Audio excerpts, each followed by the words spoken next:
नमस्कार दोस्तों, आप सभी का स्वागत है आपके अपने YouTube चैनल ज्ञान स्टडी LMP पर। दोस्तों, आज हम लोग सीटेट में आने वाले पर्यावरण अध्ययन को पढ़ने वाले हैं और इससे संबंधित कुछ इम्पॉर्टेंट प्रश्नों को करने वाले हैं। तो आइए दोस्तों, क्लास में चलते हैं और इन प्रश्नों को करते हैं। उससे पहले दोस्तों, अगर आप चैनल पर पहली बार आए हैं तो चैनल को सब्सक्राइब कर लें, साथ में बेल आइकन को अंडर प्रेस कर लें जिससे अगली क्लास की जानकारी आपको मिल सके। अब दोस्तों आइए क्लास में चलते हैं और आज के प्रश्नों को हल करते हैं। आज का हमारा पहला प्रश्न है, पक्षियों की उस प्रजाति का क्या नाम है जिसमें नर पक्षी अनेक सुंदर घोंसले बनाता है और मादा पक्षी उनमें से केवल एक घोंसला चुनती है और उसमें अंडे देती है। ऑप्शन है दोस्तों आपके कल चिड़िया, शकरखोरा, दर्जिन चिड़िया, वाया जिसको बीबर भी कहते हैं। तो इस प्रश्न का दोस्तों सही उत्तर हो जाएगा ऑप्शन डी। दोस्तों इसमें सही हो जाएगा वाया बीबर। वाया बीबर एक पक्षी की एक प्रजाति है जिसमें नर पक्षी अनेक सुंदर घोंसले बनाते हैं और मादा पक्षी उनमें से केवल एक घोंसला चुनती है और उसमें अंडे देती है। इस पक्षी की सबसे बड़ी विशेषता यह होती है कि वे अपने आशियाने का सिर्फ एक ही बार उपयोग करती है। वाया हर सीज़न में एक नया घोंसला बनाकर ही रहना पसंद करती है। तो डी ऑप्शन सही हो जाता है। अगला दोस्तों प्रश्न है, सूर्य में सर्वाधिक मात्रा में पाया जाने वाला तत्व है ऑक्सीजन, हीलियम, हाइड्रोजन, नियॉन। तो दोस्तों सूर्य में सर्वाधिक मात्रा में पाया जाने वाला तत्व हाइड्रोजन होती है। तो सी ऑप्शन हमारा सही हो जाता है। आइए दोस्तों अगले प्रश्न पर चलते हैं। अगला दोस्तों हमारा प्रश्न है, डॉक्टर ने किसी व्यक्ति को प्रतिदिन दवाइयों के साथ हरे पत्तेदार सब्जियां, आंवला और गुड़ खाने का सुझाव दिया। यह व्यक्ति कोई रोगी होना चाहिए जो पीड़ित है एनीमिया से, बुखार से, मलेरिया से, मियादी बुखार से। तो दोस्तों इस प्रश्न का सही उत्तर हो जाएगा ऑप्शन सही हो जाएगा एनीमिया। डॉक्टर ने किसी व्यक्ति को प्रतिदिन दवाइयों के साथ हरी पत्ती सब्जियां, आंवला, गुड़ खाने का सुझाव दिया है तो इसका तात्पर्य यह है कि वह रोगी व्यक्ति एनीमिया रोग से पीड़ित है। एनीमिया एक ऐसी बीमारी है जिसमें शरीर में RBC की गुणवत्ता या संख्या कम हो जाती है, अतः व्यक्ति के शरीर में ऑक्सीजन युक्त रक्त की कमी हो जाती है। इस रोग में हरे पत्तेदार सब्जियां, आंवला, चुकंदर, शकरकंद, ब्रोकली व अनाज का सेवन लाभदायक होता है। तो ए ऑप्शन सही हो जाता है। अगला प्रश्न है, फलों में रंग परिवर्तन होता है प्रोटीन के कारण, एंजाइम के कारण, अम्ल के कारण, वसा के कारण। तो दोस्तों फलों में एंजाइम के कारण रंग परिवर्तन होता है। तो बी ऑप्शन हमारा सही हो जाता है। आइए दोस्तों अगले प्रश्न पर चलते हैं। अगला प्रश्न है, ब्रॉन्ज यानी कांसा मिश्र धातु है जिसके प्रमुख घटक हैं। ऑप्शन है दोस्तों सीसा, यहाँ पे दोस्तों सीता लिख गया है टाइपिंग मिस्टेक के कारण, सीसा जिसे हम लेड भी कहते हैं, और साथ में टिन, कॉपर और टिन का, कॉपर जिंक का, एल्युमिनियम, कॉपर और टिन का। तो इस प्रश्न का दोस्तों सही उत्तर हो जाएगा, इसमें दोस्तों सही उत्तर हो जाएगा ब्रॉन्ज यानी कांसा मिश्र धातु होता है कॉपर और टिन का। तो बी ऑप्शन हमारा सही हो जाता है। ब्रॉन्ज यानी कांसा एक मिश्र धातु है जिसके प्रमुख संघटक कॉपर और टिन हैं। इसमें 88% कॉपर और 12% टिन होता है। कांस्य धातु का प्रयोग सिक्के, घंटी व बर्तन आदि में किया जाता है। कांस्य युक्त धातु के बर्तन में भोजन करने से रक्त व त्वचा संबंधी रोग नहीं होते हैं। तो बी ऑप्शन सही हो जाता है। अगला प्रश्न है, ग्रीनविच वेधशाला किस देश में अवस्थित है? उत्तरी आयरलैंड, इंग्लैंड, स्कॉटलैंड, वेल्स। तो दोस्तों इस प्रश्न का सही उत्तर हो जाएगा इंग्लैंड। दोस्तों इस प्रश्न का सही उत्तर हो जाएगा बी ऑप्शन हमारा सही हो जाता है। आइए दोस्तों अगले प्रश्न पर चलते हैं। अगला दोस्तों हमारा प्रश्न है, हमारे देश की राजधानी की स्थिति के सापेक्ष हिमाचल प्रदेश की राजधानी शिमला और मध्य प्रदेश की राजधानी भोपाल क्रमशः स्थित हैं। ऑप्शन है दोस्तों उत्तर और दक्षिण में, दक्षिण पूर्व एवं उत्तर पश्चिम में, दक्षिण पश्चिम और उत्तर पश्चिम में, उत्तर पूर्व और उत्तर पश्चिम में। तो दोस्तों इस प्रश्न का सही उत्तर हो जाएगा ए ऑप्शन दोस्तों इसमें सही हो जाएगा। हमारे देश की राजधानी की स्थिति के सापेक्ष हिमाचल प्रदेश की राजधानी शिमला और मध्य प्रदेश की राजधानी भोपाल क्रमशः उत्तर एवं दक्षिण में स्थित है। आइए दोस्तों अगले प्रश्न पर चलते हैं। अगला प्रश्न है हमारे देश के किस राज्य या केंद्र शासित प्रदेश की सीमा समुद्र तट अरब सागर से लगती है? आंध्र प्रदेश, कर्नाटक, पांडुचेरी, पश्चिम बंगाल। तो दोस्तों इस प्रश्न का सही उत्तर हो जाएगा हमारे देश के कर्नाटक राज्य की सीमा अरब सागर से लगती है। कर्नाटक दक्षिण भारत का एक प्रमुख राज्य है जिसमें पश्चिम में अरब सागर स्थित है, जबकि आंध्र प्रदेश पांडुचेरी तथा पश्चिम बंगाल देश के पूर्वी हिस्से में स्थित है जहां बंगाल की खाड़ी स्थित है। तो दोस्तों इस प्रश्न का बी ऑप्शन हमारा सही हो जाता है। अगला दोस्तों प्रश्न है विशेष प्रकार का नृत्य जिसे चिराव कहते हैं कहाँ के लोगों द्वारा किया जाता है? तो दोस्तों इस प्रश्न का सही उत्तर हो जाएगा ऑप्शन ए दोस्तों इसमें सही हो जाएगा, मिजोरम सही जवाब हो जाएगा।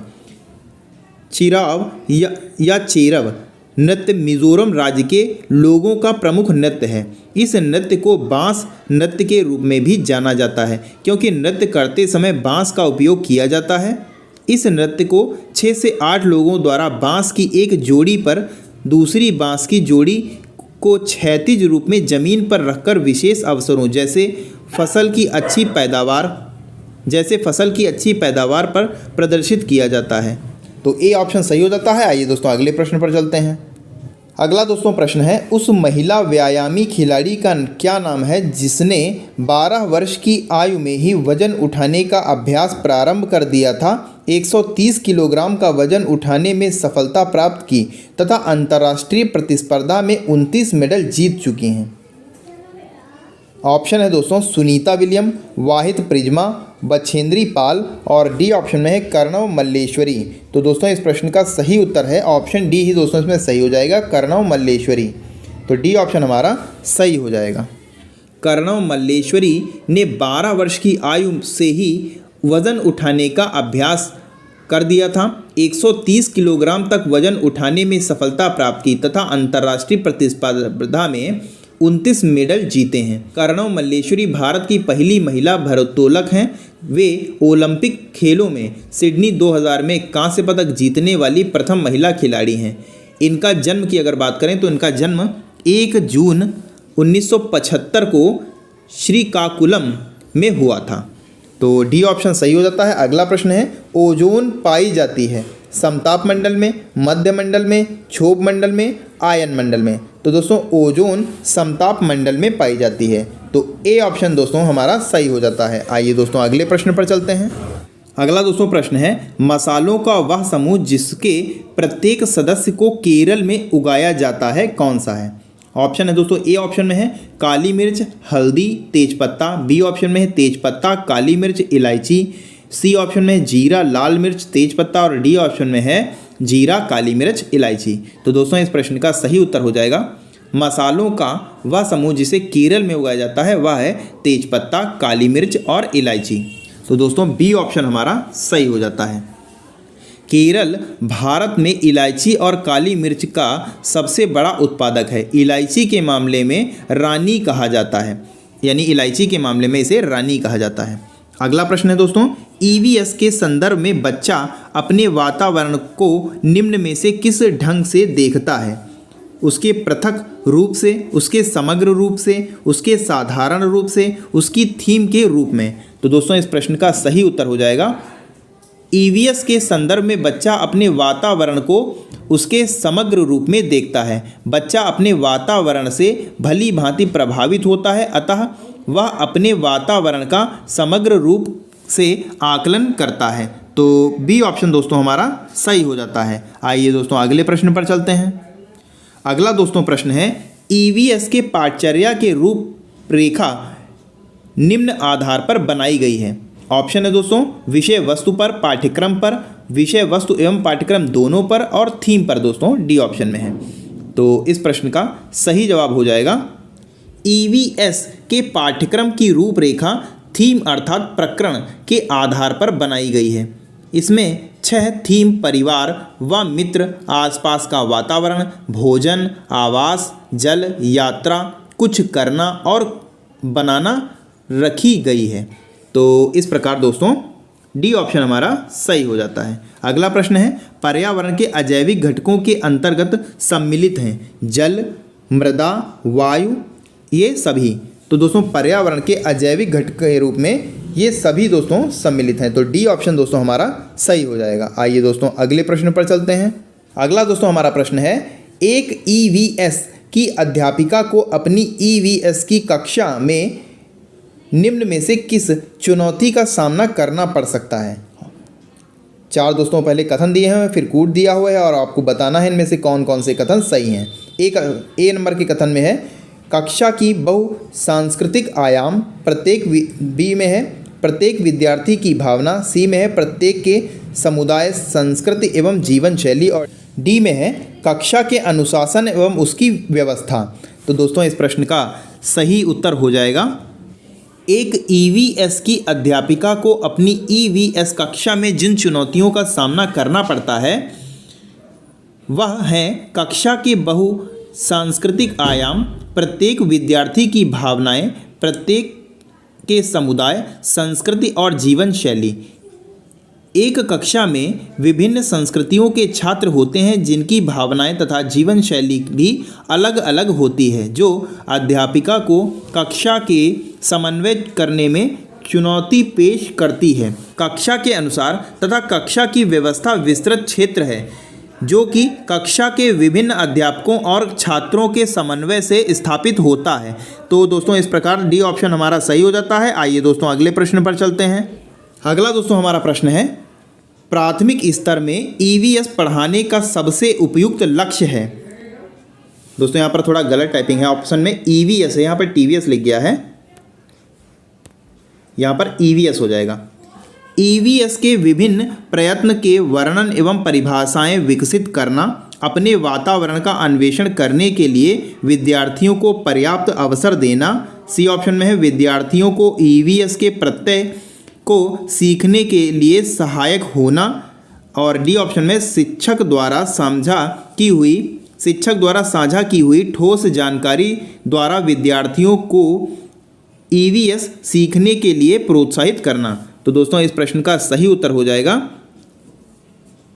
प्राथमिक स्तर पर ईवीएस पढ़ाने का सबसे उपयुक्त लक्ष्य विद्यार्थियों को अपने वातावरण का अन्वेषण करने के लिए पर्याप्त अवसर देना। यदि बच्चों को प्राथमिक स्तर पर ही पर्यावरण से होने वाले लाभ या और हानि के बारे में समझाया जाए तो निश्चित ही उन्हें पर्यावरण को प्रतिकूल रूप से प्रभावित करने वाले कारकों से संबंध में जानकारी मिलेगी और वे उसे दूर करने का प्रयास करेंगे।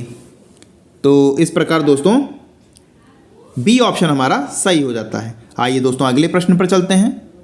अगला दोस्तों हमारा प्रश्न है ईवीएस के पाठचर्या में परिवार एवं मित्र क्या हैं? थीम, उपथीम, विषय वस्तु, पाठ्यक्रम।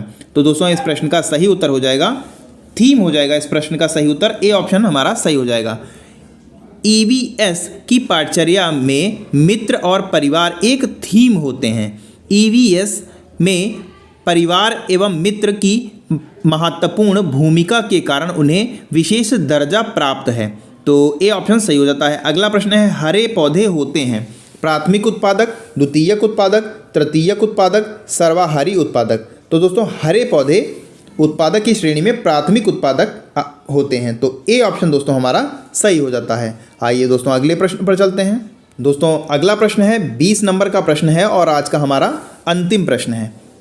अर्थपूर्ण ईवीएस की शिक्षा संभव हो सकती है यदि ए ऑप्शन में है विद्यार्थियों के स्थानीय अनुभव विद्यालय के अनुभवों से संबंधित हों। बी ऑप्शन में है विद्यालय के ज्ञान का प्रयोग ज्ञान की रचना के लिए किया गया हो। सी ऑप्शन में है विद्यार्थियों के स्थानीय अनुभवों को उचित महत्व न दिया जाए। तो डी ऑप्शन में प्रशिक्षित ईवीएस के शिक्षकों के अनुभवों का प्रयोग किया गया हो। तो दोस्तों इस प्रश्न का सही उत्तर हो जाएगा ए ऑप्शन दोस्तों इसमें सही हो जाएगा। यदि विद्यार्थियों के स्थानीय अनुभव विद्यालय के अनुभव से संबंधित हों तो अर्थपूर्ण ईवीएस की शिक्षा संभव हो सकती है। विद्यालय में ईवीएस के संबंध में जो शिक्षा दी जाती है, यदि विद्यार्थी अपने स्थानीय अनुभव में वैसा ही महसूस करते हैं तो कहा जा सकता है कि ईवीएस एक अर्थपूर्ण है। तो दोस्तों ए ऑप्शन हमारा सही हो जाता है। दोस्तों आज के लिए बस इतना ही। कैसी लगी आज की क्लास कमेंट करके ज़रूर बताएं। और दोस्तों अगर क्लास आज की अच्छी लगी हो तो लाइक करें, और अगर दोस्तों अभी तक आपने चैनल को सब्सक्राइब नहीं किया है तो चैनल को सब्सक्राइब कर लें, बेल आइकन को अंडर प्रेस कर लें। मिलते हैं अगली क्लास में, तब तक के लिए नमस्कार, जय हिंद, जय भारत।